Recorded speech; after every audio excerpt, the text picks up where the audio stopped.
సరే ఈ మధ్య మీరు చిరంజీవి గారిని కలిసారు. ఆ! అక్కడ చూస్తుంటే మిమ్మల్ని ఒక ఫ్యాన్ బాయ్ మూమెంట్ అనిపించింది.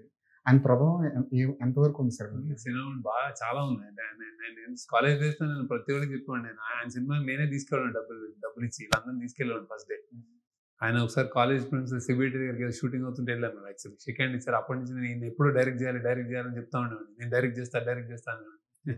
అది ఏంటో అది ఎక్కడో నేను సినిమా మేకర్ అవ్వడానికి కూడా ఆయన కారణం అనిపిస్తది యాక్చువల్లీ. సో అది సబ్‌కాన్షియస్ అదే 25 ఇయర్స్ నేను ఎందుకో అనుకున్నాను. అరే! ఎవరంటే చిరంజీవి గారు అని చెప్పి పరిగెత్తుకెళ్ళానండి. So very touching moment. కానీ విచిత్రం ఏంటంటే ఆయనేమో ఒక మాస్ హీరో. మీరేమో అసలు సంబంధం లేని సినిమాలు తీసుకుంటూ వెళ్తుంటారు. అంటే మీ జీవితంలో అంత ఇన్‌ఫ్లూయెన్స్ చేసిన వ్యక్తి మీ కథల మీద, మీ డైరెక్షన్ మీద పడలేదు ఆ ఇన్‌ఫ్లూయెన్స్ అనేది. అంటే నేను ఆయన్ని ఒక ఫ్యాన్ అంటే ఇప్పుడు అందుకే ఇప్పుడు మనం పవన్ కళ్యాణ్ ఫ్యాన్లు ఉంటారు అసలు వాళ్ళు ఏమైనా సరే పవన్ కళ్యాణ్ అట్లా చిరంజీవి అంటే అట్లా ఉంటది బేసిక్‌గా అంతే. సో ఆయన సినిమాలు ఎంజాయ్ చేసేస్తా ఉంటాము.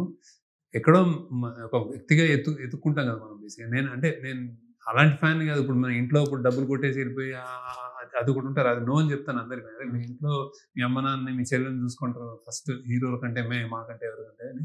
అలానే ఉండేవాడిని. కానీ అడోర్ చేసేవాడిని. అంటే ఇష్టపడి వెళ్ళిపోయేవాడిని సినిమాలు.